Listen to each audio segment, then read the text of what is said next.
মিছিলের শেষ গন্তব্য সেটি হচ্ছে শহীদ মিনার। এই মুহূর্তে শহীদ মিনারে কিন্তু এই বৈষম্য বিরোধী কওমি মাদ্রাসার যে শিক্ষার্থীরা রয়েছেন তারা এই মুহূর্তে অবস্থান নিয়ে রয়েছেন। তারাও আজকে যে শহীদি মার্চ কর্মসূচি তাতে একাত্মতা ঘোষণা করে তারা নানান ধরনের স্লোগান দিচ্ছেন এই মুহূর্তে শহীদ মিনারে। এবং বৈষম্য বিরোধী ছাত্র আন্দোলনের যে মিছিলটি, যে শহীদি যাত্রার যে যাত্রা, সেটি ঢাকা বিশ্ববিদ্যালয় থেকে ৩টায় শুরু হয়ে ৩:30টার দিকে শহীদি মার্চ শুরু হয়েছে এবং সেই শহীদি মার্চ নিউ মার্কেট হয়ে মানিক মিয়া অ্যাভিনিউ হয়ে কারণ বাজার ফার্মগেট হয়ে তারপরে এই শহীদ মিনারে আসবে এবং এসে এখান থেকে তারা একটি হয়তো কথা বলবে কিংবা বক্তব্য রাখবেন। আজকে দুপুরের পর থেকেই মূলত ছাত্র জনতার ঢল নামে ঢাকা বিশ্ববিদ্যালয়ের রাজু ভাস্কর্য প্রাঙ্গণে এবং সেখানে তারা নানান ধরনের স্লোগানে মুখর করে এবং বিভিন্ন মহলের মানুষ, মাদ্রাসা শিক্ষার্থী হোক, সে বিশ্ববিদ্যালয়ের শিক্ষার্থী হোক, কলেজের শিক্ষার্থী হোক, নানান ধরনের শিক্ষার্থী এসে তারা সেখানে জড়ো হয় এবং ৩টার দিকে যে সমন্বয়ক, কেন্দ্রীয় সমন্বয়ক কমিটির, বৈষম্য ছাত্র আন্দোলনের কেন্দ্রীয় কমিটির যে সমন্বয়ক হাসনাত আব্দুল্লাহ, তিনি এসে স্লোগান শুরু করেন এবং এর সাথে কেন্দ্রীয় কমিটির আরও যে নেতারা তারাও আসেন। আমি এই মুহূর্তে রয়েছে এনজিওর কিস্তি প্রথমবার বিকাশ পেমেন্ট করলেই 20 টাকা ইনস্ট্যান্ট ক্যাশব্যাক। শহীদ মিনারে মাদ্রাসার যে শিক্ষার্থীরা রয়েছেন তারা মূলত অবস্থান নিয়েছেন এবং তারা এখানে নানান ধরনের দাবি দেওয়া বলছেন।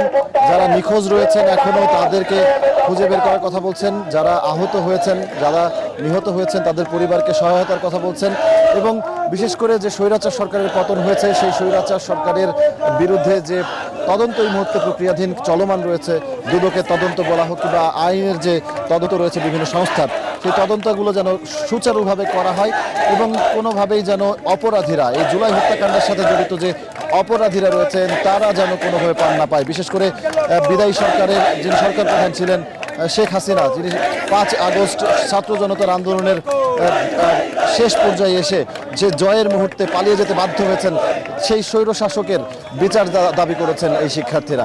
এই মুহূর্তে এখানে যে ছাত্ররা রয়েছেন তাদের স্লোগান শুনছেন, নানান ধরনের স্লোগানে মুখর করছেন। বিশেষ করে যারা বিশেষ করে যারা এই ঘটনার সাথে জড়িত, এই হত্যাকাণ্ডের সাথে জড়িত, তাদের বিচারের দাবি জানাচ্ছেন তারা। আজকে সবশেষ যে খবর রয়েছে, বৈষম্য বিরোধী ছাত্র আন্দোলনের যে মূল মিছিলটি, সেটি মূল যে শহীদি যাত্রা, সেই যাত্রা এই মুহূর্তে বিজয় সরণির আশপাশে আছে, অর্থাৎ মানিক মিয়া এভিনিউর আশপাশে আছে। সেই জায়গা থেকে মিছিলটি ফার্মগেট কারণ বাজার হয়ে শহীদ মিনার প্রাঙ্গণে আসবে এবং এখানে এসে তারা আসলে তাদের যে বক্তব্য সেটি হয়তো এখান থেকে তারা বলতে পারেন এবং এই কারণে শহীদ মিনারে যারা ওই শহীদি যাত্রার সঙ্গে অংশ নিতে পারেননি কিংবা ওইখান থেকে সরে এসেছিলেন, তারা এইখানে এসে আগেভাগে অবস্থান করছেন কিংবা আশপাশের বিভিন্ন শিক্ষা প্রতিষ্ঠানের যারা রয়েছেন তারা এখানে এসে অবস্থান নিচ্ছেন আগেভাগে, যাতে করে ওই মিছিল যখন এখানে আসবে তখন ওই জনস্রোতের সঙ্গে, ওই ছাত্র জনতার স্রোতের সঙ্গে এই স্রোতটি মিলবে। অর্থাৎ কিছুক্ষণ বাদে হয়তো এই শাহবাগ হয়ে যখন মিছিলটা দিকে আসবে, এই শহীদ মিনার প্রাঙ্গণেও কিন্তু একটা জনতার ঢল নামবে বলেই এটি আগেভাগে অনুমান করা যায়। আপনি দেখছেন অনেক স্বজন তার যে প্রিয় স্বজনকে হারিয়েছেন যারা, তারা স্বজনের ছবি নিয়ে এই শহীদ মিনার প্রাঙ্গণে এসেছেন। তারা খুঁজে বের করার কথা বলছেন, অনেকে মারা গেছেন, তার বিচারের দাবিও জানাচ্ছেন। একটু কথা বলতে চাই যে মা হয়তো তার সন্তানের ছবি নিয়ে দাঁড়িয়ে আছেন। আজকে 1 মাস হয়ে গেছে, আপনি খুঁজে পাননি এখনো, একটু যদি বলেন নাম কি এবং কবে থেকে খুঁজে পাচ্ছেন?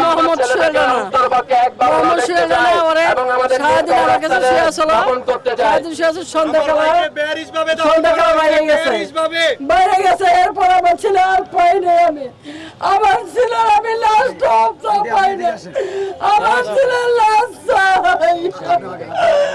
আমার ছেলে লাস্ট, আমার ছেলেরা কিছুই পাই নাই, বেহস ভাবে মাটি জ্বালাইছে। আমার ছেলে 30-35 বছর, আর ছেলে দেখেন কি করে, এই যে কয় বছর করে মাটি জ্বালা চলো 4 দিন রেখা। আমার ছেলেরা আমি কিভাবে বেহস করে মাটি দিল। আমার ছেলে সব আছে, সব আত্মীয় স্বজন সব আছে, আমি আছি, আমার শরীর, আমার দান, আমার টুকরা। আমি কোনদিন আমি সাংবাদিক ভাইদের মাধ্যমে অনুরোধ করতে চাই, যেহেতু তিনি শিওর হয়েছেন ঢাকা মেডিকেল কলেজ থেকে যা তার ছেলেটাকে আঞ্জুমানে দাফন করা হয়েছে, সুতরাং আঞ্জুমান থানার আওতাধীন যারা রয়েছে বা ঢাকা মেডিকেল কলেজের থানার আওতাধীন যারা রয়েছে অবশ্যই তিনি তার লাশটাকে বেওয়ারিশ হিসেবে দেখতে চান না। সুতরাং এখনো সময় বেশি অতিক্রম হয় নাই, অন্ততপক্ষে মাটি দেওয়ার পর থেকে অন্ততপক্ষে 45 দিন আগে পর্যন্ত আমরা মেডিকেলি ভাবে একটা লাশকে রিকভার করার ক্ষমতা রাখি। সুতরাং আমি আবেদন জানাতে চাই, অন্ততপক্ষে একটি মায়ের কথা চিন্তা করে হলেও আপনারা এই লাশটিকে তোলার ব্যবস্থা করুন। যেহেতু তিনি জানেন আঞ্জুমানে মাটি দেওয়া হয়েছে, যতটুকু আমি জানি আঞ্জুমানে 5 জনকে বেওয়ারিশ হিসেবে দাফন করা হয়েছে। সুতরাং যখন একজনকে তোলা হবে আমি আশা করি বাকি 5 জন লাশের যে ছবি এগুলো পাওয়া যাবে। শুনছিলেন এইখানে যারা আছেন এরকম অসংখ্য মা কিংবা এরকম পরিবারের অনেক সদস্য তারা তাদের প্রিয়জনকে খুঁজে বেড়াচ্ছেন এখনো। অনেকের আঞ্জুমানে মফিদুলের যে লাশগুলো দাফন করা হয়েছে তাদের অজ্ঞাত পরিচয় ছিলেন তারা। মূলত সেই লাশগুলো পরীক্ষা করলে হয়তো এই যে বেওয়ারিশ যে লাশগুলো, কিন্তু এখনও স্বজনরা যে পরিচয় নিয়ে ঘুরে বেড়াচ্ছেন, ছবি নিয়ে ঘুরে বেড়াচ্ছেন, তাদের লাশ হয়তো খুঁজে পাওয়া যাবে কিংবা স্বজনের কাছে হয়তো শেষমেশ জীবিতভাবে না ফিরলেও স্বজন তার লাশটি অন্তত হয়তো পাবে। এরকমভাবেই কিন্তু আমরা রাজু ভাস্কর্যের ওখানেও বেশ কয়েকজনের সাথে কথা হচ্ছিল, তারা সবাই বলছিলেন যে তাদের প্রিয়জনের কেউ এসছেন তার প্রিয়জনের যে মারা গেছেন তার বিচারের দাবিতে, তার হত্যাকারীর বিচারের দাবিতে। আবার অনেকে এসছেন এই আন্দোলনের সাথে একাত্মতা ঘোষণা করতে, অনেকে এসছেন তার স্বজন ওই যে জুলাই মাসের যে আন্দোলন ধারাবাহিকভাবে চলেছে সেখানে তারা হারিয়ে গেছে কিংবা খোঁজ পাচ্ছেন না এখন পর্যন্ত, হয়তো কোনো জরুরি কাজে বেরিয়েছিলেন, হয়তো কোনো প্রয়োজনে বেরিয়েছিলেন কিংবা আন্দোলনের সাথে একাত্মতা ঘোষণা করে তারা বেরিয়েছিলেন। এরকম অনেকেই আছেন যাদেরকে খুঁজে পাওয়া যায়নি এখনো। এরকম বেওয়ারিশ যে লাশগুলো রয়েছে সেগুলো খুঁজে বের করার জন্য কিংবা তাদের প্রিয়জনের কাছে পৌঁছে দেওয়ার জন্য, অন্তত জীবিতভাবে না ফিরতে পারলেও মরদেহটি সেই স্বজনরা চান। এই কারণে দাঁড়ে দাঁড়ে ঘুরছেন এখনো তারা। আর এই কারণেই যে অন্তর্বর্তীকালীন সরকার রয়েছে, যারা এই মুহূর্তে দেশ সংস্কারের কাজে ব্যস্ত রয়েছেন, তাদের কাছে আবেদন জানাচ্ছেন যাতে করে সেই মরদেহগুলো কোনোভাবে উদ্ধার করার একটা ব্যবস্থা করা হয় কিংবা স্বজনের কাছে ফিরিয়ে দেওয়া হয়। আরও একজনকে আমরা দেখছি, তিনিও এসছেন তার পরিবারের যিনি হারিয়ে গেছেন কিংবা যাকে হারিয়েছেন তার খোঁজে। একজন আচ্ছা, সেই আগের জনই। আচ্ছা, আমরা তার সাথে কথা বলেছি এরই মধ্যে। তো যেটি বলছিলাম, আজকে 3টার পর থেকে 3টার আগে থেকেই ঢাকা বিশ্ববিদ্যালয়ের রাজু ভাস্কর্য সহ আশপাশের এলাকায় বিভিন্ন কলেজে কিংবা বিভিন্ন ধরনের মিছিল নিয়ে কলেজের শিক্ষার্থী, সাধারণ মানুষ তারা বিশ্ববিদ্যালয়ের রাজু ভাস্কর্যের আশপাশে এসে অবস্থান নেন এবং যেহেতু 3টার সময় থেকে মূল কর্মসূচি শুরু হয় শহীদি মার্চের, সেই কর্মসূচিটি 3:30টার দিকে শুরু করে যে বৈষম্যবিরোধী ছাত্র আন্দোলনের যে কেন্দ্রীয় সমন্বয়করা রয়েছেন তারা সেখান থেকে বড় মিছিল নিয়ে মূল শহীদি মার্চ শুরু করেন এবং তারপরে তারা এখন ঢাকার যে বলা চলে ঢাকার একটি বড় অংশ তারা কভার করছেন, তারা অতিক্রম করছেন বড় একটি অংশ। নিউ মার্কেট থেকে মানিক মিয়া এভিনিউ অর্থাৎ সংসদ ভবনের সামনের রাস্তা দিয়ে ফার্মগেট হয়ে কারণ বাজার হয়ে সেই মিছিলটি কিন্তু এই শহীদ মিনারে এসে পৌঁছবেন। আপনি দেখছেন এই শহীদ মিনারের একটি পাশে মাদ্রাসার যে শিক্ষার্থীরা রয়েছেন তারা অবস্থান নিয়ে আছেন, আবার ঠিক আশপাশে ছোট ছোট শিশু থেকে শুরু করে সাধারণ যে মানুষ তারা অনেকে অপেক্ষা করছেন, কেউ মাথায় পতাকা বেঁধে, কেউ হাতে পতাকা নিয়ে, যে কখন সেই মিছিলটি আসবে এবং তারা সেই মিছিলের যে জনস্রোত সেই জনস্রোতের সঙ্গে তারাও মিশবেন এবং তাদের যে এই একটি মাস তারা যে কথা বলার স্বাধীনতা পাচ্ছেন সেই জায়গাটি যেন ধরে রাখতে পারেন এই অন্তর্বর্তীকালীন সরকারের মাধ্যমে, সেই দাবিটি তারা বারবার বলছেন এবং রাজনৈতিক যে স্বেচ্ছাচারিতার জায়গা সেই জায়গা থেকে যেন সরে আসে বাংলাদেশের রাজনৈতিক যে বিভিন্ন দল রয়েছে তারা, এই ঐক্যবদ্ধভাবে যেন একটা সুন্দর বাংলাদেশ গড়া যায় এই কথাটি বারবার বলছেন এখানকার মানুষ। আপনি দেখছেন গুচ্ছ ভাবে মানুষ দাঁড়িয়ে আছেন, তারা আসলে বিভিন্নভাবে বিভিন্ন দিক থেকে এসেছেন। কেউ এই আন্দোলনের সঙ্গে ওতপ্রোতভাবে জড়িত ছিলেন, কেউ এই আন্দোলনের সঙ্গে পুরোপুরি সমর্থন জানিয়ে এসেছেন, কেউ আবার এই এক মাসের যে অর্জন সেখানে কি দাবি দেওয়া পূরণ হলো কিংবা এই সংক্ষিপ্ত সময়ে আরও কি দাবি তাদের রয়েছে সামনের দিনগুলোতে যারা অন্তর্বর্তীকালীন সরকারে আছেন তাদের কাছে, সেই দাবিগুলো জানানোর চেষ্টা করছেন। এবং মূলত যে দাবিগুলো আমি পেয়েছি, একটি হচ্ছে যে বেওয়ারিশ যে লাশগুলো দাফন করা হয়েছে, যারা স্বজন হারিয়েছেন সেই স্বজনকে অনেকে খুঁজছেন, কেউ যে স্বজনকে হারিয়েছেন, যার কারণে হারিয়েছেন কিংবা যাদের কারণে হারিয়েছেন সেই হত্যাকারীদের বিচারের দাবি জানাচ্ছেন। এই জন্য আশপাশে পুরো শহীদ মিনার এলাকায়, এই শহীদ মিনারের প্রাঙ্গণ জুড়ে পুরো আশপাশে আলাদা আলাদা ব্যানারে কিন্তু সবাই দাঁড়িয়েছেন এবং তাদের আলাদা আলাদা দাবি দেওয়া জানাচ্ছেন। কিংবা এই যে আলাদা অবস্থান, এটি কিন্তু বৈষম্য বিরোধী ছাত্র আন্দোলনের মূল যে শহীদি মার্চ কর্মসূচি, সেই শহীদি মার্চ কর্মসূচিরই অংশ। এবং তারা পুরো ঢাকা শহরের যে অংশগুলোতে তারা প্রদক্ষিণ করবে তাদের কর্মসূচি অনুযায়ী, সেই জায়গাগুলো প্রদক্ষিণ করে আসার পরে এই জায়গাটিতে তারা আসলে মূল যাত্রার সাথে মিলিত হবে। এবং এখানে যে যারা কেন্দ্রীয় সমন্বয়করা রয়েছেন তাদের কথা বলার কথা রয়েছে, হয়তো তারা তাদের পরবর্তী কর্মসূচি জানাবেন, কিংবা রাজনৈতিক কিংবা দেশ গড়ার, দেশ সংস্কারের যে প্রক্রিয়ায় তাদের যে দাবি দেওয়াগুলো সেগুলো বারবার তারা বলছেন। এবং কোনো ধরনের ষড়যন্ত্র যেন আর মাথা তুলে দাঁড়াতে না পারে, এজন্য বারবার তারা বলছেন। আমি এই জায়গায় যারা অবস্থান করছেন, শহীদ মার্চ সফল হোক এই বার্তা নিয়ে দারুল উলুম ঢাকার ছাত্র সংসদ এই ব্যানারে এই যে জায়গার যারা দেখতে পাচ্ছেন ক্যামেরার চোখে, তারা অবস্থান নিয়েছেন। এবং ঠিক এর বিপরীতে আরও একটি পক্ষ রয়েছে যারা কওমি মাদ্রাসার অংশ, আবার তার পাশেই আমি দেখছি যে একটা স্কুল কিংবা কলেজের শিক্ষার্থীদের দেখতে পাচ্ছি, তারাও রয়েছেন এবং প্রত্যেকেই পতাকা হাতে কিংবা পতাকা মাথায় বেঁধে তারা অবস্থান নিয়েছেন এই শহীদ মিনার প্রাঙ্গণে। তো সব মিলিয়ে বলা চলে শহীদ মিনার প্রাঙ্গণ এই মুহূর্তে সাধারণ মানুষ আস্তে আস্তে আশপাশ থেকে জড়ো হচ্ছেন, যেহেতু আজকে সন্ধ্যায় ওই মিছিলটি আসতে আসতে হয়তো আরও আধা ঘন্টা 1 ঘন্টা লেগে যেতে পারে। সেই প্রেক্ষিতে আগে ভাগে এসে অনেক অবস্থান নিয়েছেন এখানে এবং তাদের যে দাবি দেওয়াগুলো আছে সেগুলো তারা নানান স্লোগানের মাধ্যমে জানাচ্ছেন এবং দাবি করছেন যাতে করে এই যে দাবি দেওয়াগুলো সেগুলো পূরণ হয়। বিশেষ করে নতুন বাংলাদেশ গড়ার যে দাবি, নতুন বাংলাদেশের সংস্কারের যে দাবি, সেটি তারা মোটা দাগে বলছেন। এবং এটি যদি বাস্তবায়ন না হয় এবং এই যে অভ্যুত্থান হয়েছে, গণমানুষের অভ্যুত্থান, স্বেচ্ছাচারিতা কিংবা স্বৈরাচারী যে চিন্তাভাবনা তার পতন হয়েছে, সেই পতনের পর যদি এখন আবার পরিস্থিতি স্বাভাবিক করা না যায় কিংবা সংস্কার করে সেই জায়গাটিতে প্রকৃত যে বাঙালি চেতনার রাজনৈতিক জায়গা কিংবা বাঙালির চেতনার জায়গা সেগুলো যদি ঠিক না করা যায়, তাহলে কিন্তু আবারও কঠিনভাবে সেই স্বৈরাচার কিংবা সেই খারাপ পরিস্থিতি তৈরির একটা সম্ভাবনা রয়েছে। এই কারণে কোনোভাবেই ছাত্র জনতা মাঠ ছাড়তে চান না। ছাত্র জনতাও বারবার বলছেন যে ছাত্র জনতা ঘুমায় নাই, রাজপথ ছাড়ে নাই, এ ধরনের নানা স্লোগান তারা দিচ্ছেন, যাতে করে কোনোভাবেই আসলে তারা সুযোগ দিতে চান না কোনো কুচক্রী মহলকে। আমরা যদি একটু আন্দোলনের পটভূমি যদি দেখি, একটি সাধারণ কোটা আন্দোলন যখন জুলাইয়ের শুরুতে শুরু হয়েছিল, যদিও এটি অনেক পুরনো আন্দোলন, অনেক আগে থেকেই দাবি দেওয়া হয়ে আসছিল যে কোনো ধরনের কোটা সরকারি চাকরিতে থাকবে না, সেই দাবির আন্দোলন ধীরে ধীরে একটি ছোট আন্দোলন থেকে একটা মহীরুহু আকার ধারণ করে, যেটি এই জুলাই মাসের প্রথম সপ্তাহে আস্তে আস্তে শুরু হলেও সেটি ধীরে ধীরে যে বড় আকার ধারণ করে, শেষমেশ সেই ছাত্র জনতার যে চাপ কিংবা সেই ছাত্র জনতার যে মহীরুহ আকার তা সহ্য করতে পারেনি তৎকালীন সরকার, তারা কিন্তু বিদায় নিতে বাধ্য হয়েছে।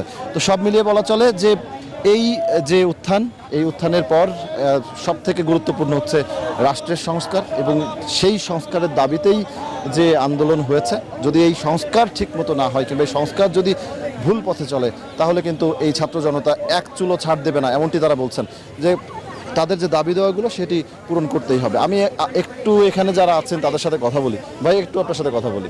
আজকে এখানে এসছেন, মানে কেন আসা, কিংবা এই যে 1টি মাস পেরোলো, কতটুকু মনে হচ্ছে যে ঠিক পথে আছে বাংলাদেশ? আপনি এই ভাইয়ের কাছে কথা বলেন। আচ্ছা, জি জি, প্রশ্নটা হচ্ছে যে কতটুকু বাংলাদেশ ঠিক পথে আছে এই 1 মাসের পদযাত্রায়, নতুন বাংলাদেশের পদযাত্রায়? দেখেন, 15 বছরের একটি ফ্যাসিস্ট যেই শাসনামল ছিল, 15 বছর অতিবাহিত হওয়ার পরে 1 মাসের মধ্যে আপনি তাকে শেষ করতে পারবেন না কিংবা সংস্কার করতে পারবেন না।